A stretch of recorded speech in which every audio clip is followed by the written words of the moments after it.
المهاجرين والأنصار وسلم تسليما كثيرا. أعوذ بالله من الشيطان الرجيم. بسم الله الرحمن الرحيم. يا أيها الذين آمنوا اتقوا الله حق تقاته ولا تموتن إلا وأنتم مسلمون. صدق الله العلي العظيم. وقال رسول الله صلى الله عليه وآله وسلم إنما بعثت لأتمم مكارم الأخلاق أو كما قال عليه الصلاة والسلام. أما بعد يا عباد الله إني أوصي نفسي وإياكم بتقوى الله فاتقوا الله حيثما كنتم. In recognition of the month of Rabi'ul Awwal, I've been asked by the Masjid administration to speak on the topic of the mercy of Allah subhanahu wa ta'ala and the mercy of His Messenger, our Master Muhammad sallallahu alayhi wa sallam. It's obviously a very, very important topic, a topic that can never be overemphasized. In our times, the very ethos of our tradition oftentimes is misrepresented or distorted, obviously by non-Muslims, but even people that claim to be Muslim. And obviously this is problematic, and sometimes we have to get back to the basics. There is a hadith recorded by Imam al-Bayhaqi, in which he says that the Prophet Muhammad sallallahu alayhi wa sallam, he said, يأتي على الناس زمان لا يبقى من الإسلام إلا اسمه. He said that there's going to come a time upon the people where nothing will remain from Islam except its name. That people will identify as a Muslim but won't actually know what that actually means. And so it becomes a name without a reality. People will claim to be Muslim but have no knowledge of the Sunnah, the prophetic precedent, or the agreed upon ethos of the Prophet Muhammad sallallahu alayhi wa sallam. There's a hadith in Tirmidhi in which the Prophet sallallahu alayhi wa sallam is recorded to have said, Inna ad-dina bada'a ghariban. Indeed, this religion began as something strange. So in the Hijaz at the time, this type of monotheism was very strange for the Jahili Arabs. This is wahdaniyah. Then you have halal and haram. This is very strange for them. Gharib. فَسَيَعُودُ كَمَا بَدَأَ. And then he said, sallallahu alayhi wa sallam, and then this religion will return to be very strange. فَتُوبَ لِلْغُرَبَاء. Glad tidings to the strangers. So a Muslim doesn't drink alcohol, a Muslim doesn't fornicate, a Muslim dress modestly, a Muslim believes in God. For a lot of modern people, this is very, very strange. You believe in God? A Muslim believes in objective right and wrong. There are things that are right from a moral standpoint, and there are things that are wrong objectively, always. It's not just up to your sort of whims and fancies, this type of critical theory that people are taught in the universities and the academia. Muslims believe in theological truth and theological falsehood. This is very strange. Muslims believe that they're ibadullah, slaves of God. And for a lot of modern people, this is very, very strange. I'm not a slave to anyone. I make my own rules. I march to the beat of my own drummer. I'm not a slave. Very, very strange ideas. So then the Prophet ﷺ, he describes who are these people, who are these ghuraba. وَهُمُ الَّذِينَ يُصْلِحُونَ مَا أَفْسَدَ النَّاسُ مِنْ بَعْدِ مِنْ سُنَّتِي. These are people who have, who make islah, which, I hesitate to use the word reform, but they repair what people have corrupted after me from my sunnah. From my sunnah. A man came to the Prophet ﷺ in Sahih Muslim and he said, Ya Rasulullah, قل لي في الإسلام قولا لا أسأل عنه أحدا غيرك. O Messenger of God, tell me something about Islam that I can ask nobody else except for you. Give me something that only you can tell me. Wanted some sort of prophetic secret from the Prophet ﷺ. So the Prophet ﷺ, he said, قل آمنت بالله ثم استقم. He said, say, I believe in Allah, and be upright upon that. Be steadfast. Don't be wishy-washy. Be upright. That's it. That was his entire answer. So, لا يبقى من الإسلام إلا اسمه ولا يبقى من القرآن إلا رسمه. He continues the hadith in Bayhaqi, nothing will remain from the Quran except its script. That these are just words on a page that don't have meaning for people. Because people don't study the logha, they don't study linguistics and philology, they don't study tafasir, our vast exegetical tradition. Imam Jafar as-Sadiq, he says every ayah of the Quran has 4 levels of meaning. The lafz, the expression that are known to the awam, the laity, the subtleties, the allusions, the isharat, which are known by the mufassirin and the ulama, then the subtleties, the lata'if, which are known to al-anbiya, and then the haqa'iq, the realities of every ayah that are known to Allah subhanahu wa ta'ala. In a hadith that is quoted by Imam At-Tabari, Imam As-Suyuti, to the Prophet ﷺ, he said, every ayah of the Quran has a zahir and a batin. Every ayah of the Quran has an exoteric meaning and an esoteric meaning. And every harf of the Quran has a had, a parameter, and a matla, a point of ascent. The highest meaning of the Quran. The Quran is polyvalent. The Quran has multiple levels of meaning. Imam al-Ghazali, he says in Jawahir al-Quran, why are you satisfied by standing on the shore and just collecting wood and wax? So he likens the Quran to a bahar, to an ocean. He says the Quran is like an ocean. Imagine the analogy. You're standing on the shore and you just have outward plain meanings. And he says, you have to negotiate the waves. The waves are the Arabic ayat of the Quran. And people, they learn, they get in boats and they come back and they crash on the shore. You have to keep trying. Eventually you get past the coastline. And then you go and he says you find islands where you find musk meanings. There's still outward meanings, but they're more sophisticated. And then he says you dive into the bahar, dive into the ocean, and you find rubies and pearls, theological verses. Verses about Allah subhanahu wa ta'ala, and verses that describe the sirat al-mustaqim. He calls these rubies and pearls. So we have to dive into this ocean of the Quran. And then you have the modern Nizami school, which is really interesting and something that we need to get into. You have confessional scholars like Islahi and Farahi who engage the Quran on the level of its structure and point out these amazingly sophisticated things about the Quran. And you have non-confessional scholars who are now taking the lead on this. Non-Muslim scholars, many of them are Catholic, like Pipers and Farron and Neil Robinson. Farron wrote a book on Surah Al-Baqarah, where he says the entire surah is one big chiasmus. The entire surah has concentric composition around a central pivot, meaning the beginning of the surah mirrors the end of the surah. The second part of the surah mirrors the second to last part. The third part of the surah mirrors the third to the last part, until it all sort of comes in together in the pivot of the surah, in the middle of the surah. This is incredible, sophisticated work. You have to imagine the Prophet ﷺ is reciting these ayat along with the ayat of other surah, and he's not writing anything down. How is he keeping track of this? This is a wahi. Two of the greatest names of Allah subhanahu wa ta'ala, Ar-Rahman, Ar-Rahim. Ar-Rahman, both of these are on emphatic nominal forms. Ar-Rahman means something like indiscriminately compassionate, universally loving. And the Quraysh before the Prophet ﷺ, the Meccans, they did not refer to Allah as Ar-Rahman. In Surah Al-Furqan, Allah subhanahu wa ta'ala commands the Prophet ﷺ, tell them to make sajda to Ar-Rahman. And they say, Ma Ar-Rahman? Who is Rahman? In the Treaty of Hudaybiyah, they wrote Bismillah ar-Rahman ar-Rahim, and the Mushrikeen, they said, we don't know these names, strike them out. Say, Bismika Allahumma. They thought Ar-Rahman was some human teacher of the Prophet ﷺ. Ar-Rahman is written of in rabbinical literature. This is a name that was known by Ahl al-Kitab. The indiscriminately compassionate, a name that denotes a type of mahabba that is am, that is universal, cosmopolitan. And then you have Ar-Rahim, which is more focused, the infinite, the intimately loving. You have a name that is am and a name that is more khas, that is more focused. And of course this formula, the Basmala, it prefaces 113 of the 114 surah of the Quran. These names are etymologically related to the word Rahmah, which means compassion or mercy or love. Allah subhanahu wa ta'ala says in the Quran, Surah Al-An'am, ayah 54, وَإِذَا جَاءَكَ الَّذِينَ يُؤْمِنُونَ بِآيَاتِنَا فَقُلْ سَلَامٌ عَلَيْكُمْ. When you come into contact with those who believe in our signs, say, peace be upon you. This is what a Muslim does. I've been to academic conferences and I meet other Muslims and they don't say Salam Alaikum. You can't put me into a box. Subhanallah.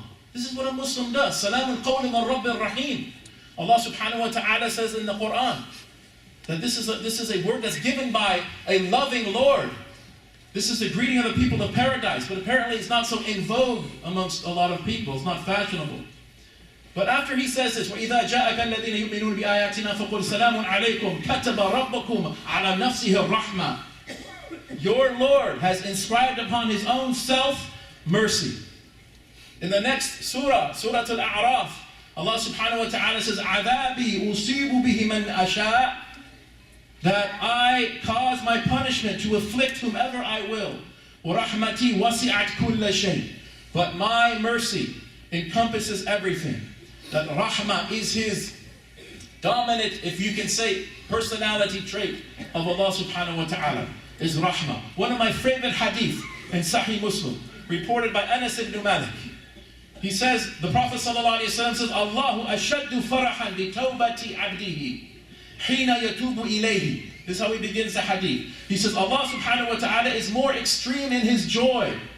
More extreme in His joy when a slave makes tawbah to Him than one of you who is traveling in the desert and loses his conveyance and all of his food and his drink is gone. And then he says, فَأَيِسَ مِنْهَا, until he reaches a point of losing all hope. Iyas, all hope is lost. Enters into a state of total despair. He's going to die a painful, horrible death, all alone.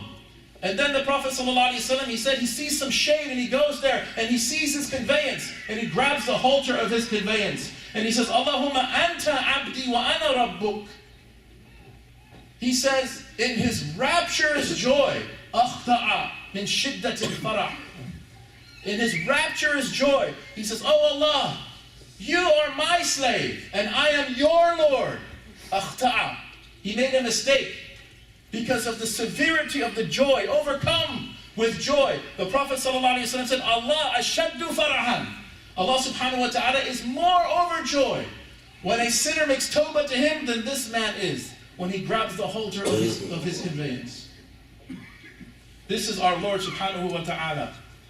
In a hadith in Bukhari, the Prophet ﷺ, he says that there was a battle of some sort, and a woman was running around. She had lost her young son. She was absolutely hysterical. And then she sees her son and picks him up and begins to kiss and hug and breastfeed him. And then the Prophet ﷺ, he says to the Sahaba that are in the vicinity, he says, do you see that woman? They say, yes. He said, can you imagine her throwing her son in a fire? La wallahi. They said, no, by Allah, we can't. Allahu arhamu bi ibadihi min hadihi bi waladiha. Allah is more merciful to His servants than this woman is to her child. These terms, his father, son, children of God, these terms are abrogated because they were literalized by Christians. The figurative meanings are still there. These analogies are still there. Allah subhanahu wa ta'ala is more merciful to His servants than this mother is to her child. Think about that one. The hadith in Ahmad, Ar-Rahimuna yarhamuhum ar-Rahman. Irhamu man fil ard, yarhamukum man fis sama, yarhamkum man fis sama.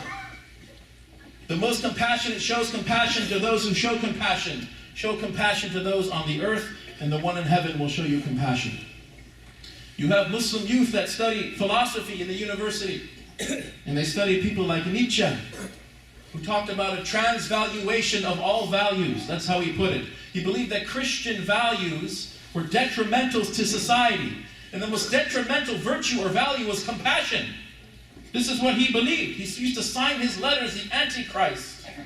There was a Muslim doctor who told me a Muslim woman came in one time and she had a tattoo on her arm that said in Arabic, what doesn't kill you makes you stronger, from Nietzsche.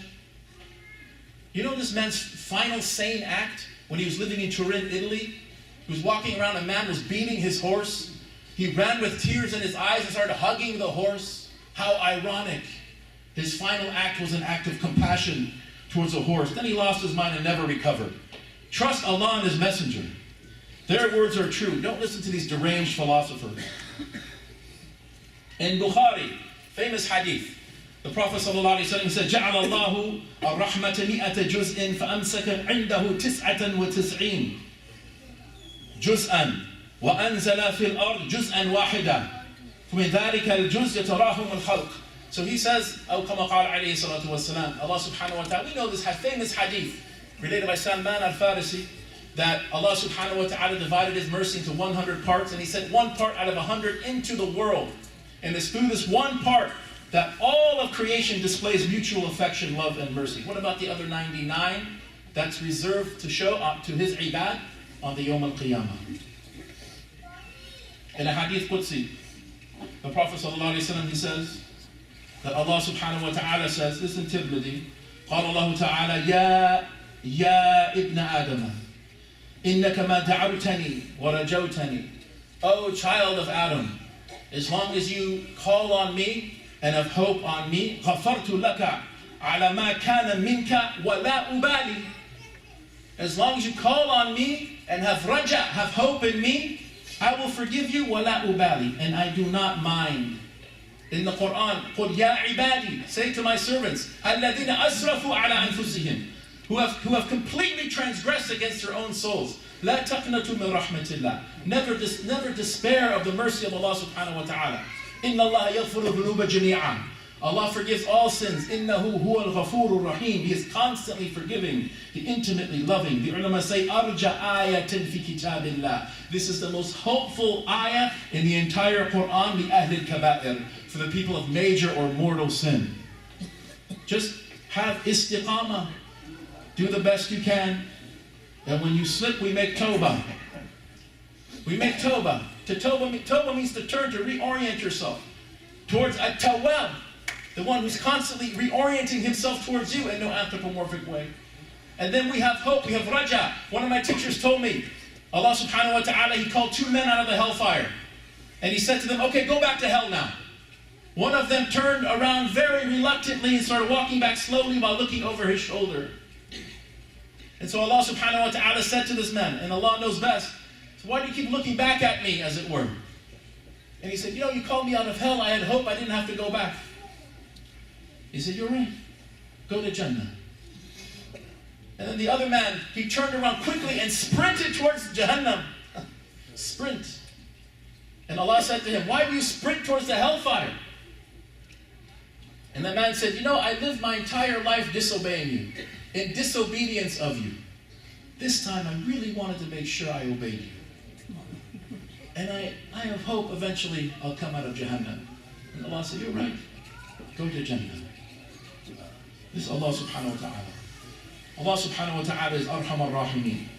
He is the most merciful of those who show mercy. The Prophet sallallahu alayhi wa sallam is a reflection of his Lord. وَمَا أَرْسَلْنَكَ إِلَّا رَحْمَةً لِلْعَالَمِينَ. We did not send you except as a mercy to al-alamin, to jinn and ins. This statement is ithbat ba'da nafyin. It is an affirmation after negation in grammar, which is a very, very strong statement to make. In Imam al-Tantawi, he says here, rahmatan is maf'ul min ajlihi, an accusative of purpose, revealing an intentionality or internal reason. That we did not send you except out of an incredible mercy to all the worlds. That the Prophet ﷺ is the means, the sabab, the wasila of our guidance, which will land us in paradise, inshallah ta'ala. قُلْ بِفَضْلِ اللَّهِ وَبِرَحْمَتِهِ فَبِذَلِكَ فَلْيَفْرَحُوا. Allah subhanahu wa ta'ala says in the Quran. Say, for the sake of Allah's grace and His mercy, His rahmah, and the Prophet ﷺ is called rahmah. They should be overjoyed. Let them have farah. Let them have great joy. Ana Nabiyyu Rahmah. In Sahih Muslim, I am the Prophet of mercy. Ana rahmatun muhdah. I am a gifted mercy. Now you might read in secular historical sources and confessional sources that the Prophet ﷺ, he fought in battles. He conquered Mecca. And that's true. That's what he did. But we have to get the whole picture. Get the full story. Imam Izzuddin ibn Abd salam has written a very short treatise called Bidayat al-Sul fi Tafdil al-Rasul. And this was taught here by our esteemed colleague Imam Tahir Anwar, may Allah preserve him. And so he mentions here, Imam Izzuddin, 40 distinctive virtues and characteristics that belong only to the Prophet Muhammad sallallahu alaihi wasallam. So number 30, he says, another distinction is that Allah subhanahu wa ta'ala sent him as a mercy to all beings, so that he gave respite to the rebels of his community and did not hasten their punishment, even though they asked the punishment to be hastened, so that they were preserved contrary to the prophets before him. that the other prophets, while their prophets were still alive, their communities were destroyed. But Allah subhanahu wa ta'ala says in the Quran, وَمَا كَانَ اللَّهُ لِيُعَذِّبَهُمْ وَأَنْتَ فِيهِمْ. That Allah subhanahu wa ta'ala is not going to punish them while you are amongst them. For example, on the day of Uhud, the Prophet sallallahu alaihi wasallam, and this is a day when he lost many of his companions, beloved companion Mus'ab ibn Umair, his uncle Hamza was martyred, his body was mutilated, they cannibalized his body. And the Prophet ﷺ, he suffered injuries to his face, his blood pouring down his face. They see him with his hands raised to Allah subhanahu wa ta'ala, and the Sahaba said, it's game over now. He's making dua to Allah subhanahu wa ta'ala with a bloody face. The malaika are going to descend. These Quraysh are done. So now listen, what is he saying? Allahumma hadi qawmi, فَإِنَّهُمْ لَا يَعْلَمُونَ. Oh God, guide my people, for they don't know. Guide my people. In such an occasion, when beloved ones, his ahibba, are falling down beside him, dying, being mutilated, blood pouring down his face, he prefers the guidance of his enemies over their destruction. The conquest of Mecca, all of the leaders on the day of Uhud from the mushrikeen, they became Muslim eventually. Because the Prophet ﷺ, he did not give up on them. And as he was coming into Mecca with his army, Sa'd ibn Ubadah, he was shouting at Abu Sufyan, who was standing by the gate of the Haram, Al-Yawma Yawmul Malhama, Adallallahu Qurayshan. Today is a day of slaughter, the debasement of the Quraysh. And Abu Sufyan is full of fear, and the mushrikeen are wondering, he's well within his rights to punish everybody. Well within his rights. Today is a day of slaughter, the debasement of the Quraysh. The Prophet ﷺ was further back, and he was told, this is what Sa'd is saying. And he said, he sent a rider up to Sa'd. He said, don't say that. So he went to Sa'd, and he said, the Prophet is saying, don't say that. Sa'd ibn Ubadah said, I don't believe you. I'm going to keep saying it. So he came back to the Prophet ﷺ. He said, he doesn't believe me. And the Prophet ﷺ took his blessed imamah. He said, give this to Sa'd. Tell him to stop saying that. But take the liwa, take the standard he's holding and give it to his son. Right? So the genius of the Prophet ﷺ, honoring his son, the son of Sa'd. So the Prophet ﷺ, he passes by the Haram, Al-Yawma Yawmul Marhama, Yu'izzullahu Qurayshan. Today is a day of mercy, the exaltation of the Quraysh. The exaltation of the Quraysh. And then the Prophet ﷺ, he said, La tathriba alaykum al-yawm. What Yusuf alayhi salam had said to his brethren, in exegetical study, this is called a typology. You have someone in the past, a historical figure who does some sort of action, and then you have someone in the future mirroring or foreshadowing that event. The Prophet ﷺ, Yusuf alayhi salam, was cast out of Mecca, like Yusuf was cast out of Mecca, because they were jealous of him. They tried to kill him. He was physically and internally beautiful, gorgeous. He goes to a different city. He becomes head of state. He comes back. He has power over his brethren and magnanimously forgives them. Al-Yawma, he's la tathriba alaykum al-yawm. Yaghfirullahu lakum. There is no blemish on you. Allah has forgiven you. Do not displace the centrality of the Prophet ﷺ in our deen. Anas ibn Malik reported, لما كان يوم الذي دخل فيه رسول الله صلى الله عليه وسلم المدينة أضاء منها كل شيء. He said when the Prophet ﷺ arrived in Mecca, everything in the city was illuminated. فلما كان الذي مات فيه أظلم منها كل شيء. And when he had passed away to the mercy of his Lord, everything became dim and dark. وما نفضنا أيدينا من التراب وإن لفي دفنه حتى أنكرنا قلوبنا. We had not yet even dusted off the dust from our hands after burying the Prophet ﷺ when we began to feel a change in our hearts. Abu Bakr as-Siddiq, he lasted barely 1 year. A smell of burning liver was coming from his breath. What is the smell? He says, I have shauq for the Prophet ﷺ. I have longing for the Prophet ﷺ. It's consuming me. And he was sincere. In a hadith in Tirmidhi, we're told the Prophet ﷺ went out of his house one night. في ساعة لا يخرج فيها. At a time very late in the night when he'd never gone out before. Abu Bakr as-Siddiq, he noticed that the Prophet ﷺ had left his house, that the Prophet was outside. So he goes outside as well. And so the Prophet sees him, and he says, Ma ja'a bik, ya Abu Bakr, what has brought you out during this very late hour? Abu Bakr said, Kharajtu alqa Rasulallah. I have left in order to see the Prophet ﷺ. وَأَنْظُرْ فِي وَجْهِهِ, to look into his blessed face. وَتَسْلِيمَ عَلَيْهِ, and to give salams to him. Imagine you have a son or daughter who's studied overseas for 5 years or something. You haven't seen them for 5 years. You're sitting on your porch and a car drives up. You're looking to see who's in this car. And suddenly you see your child, your beloved child. What would your body do? Immediately would rise up and rush towards your beloved.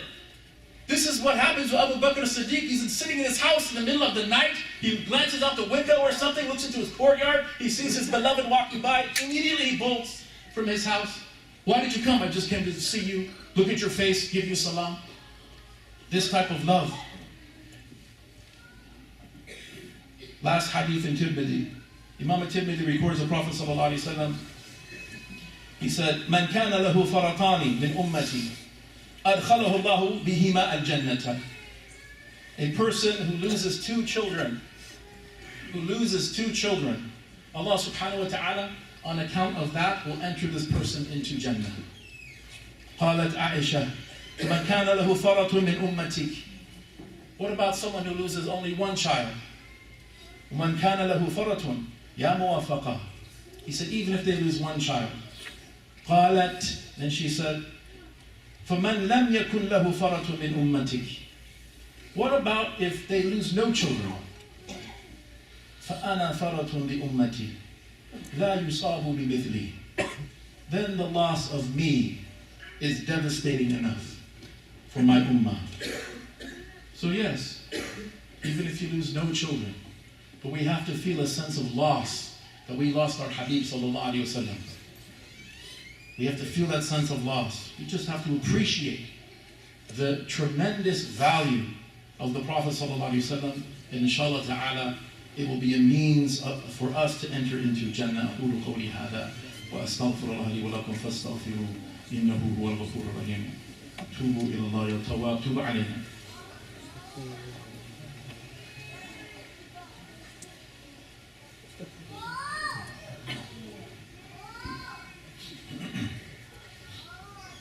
الحمد لله رب العالمين.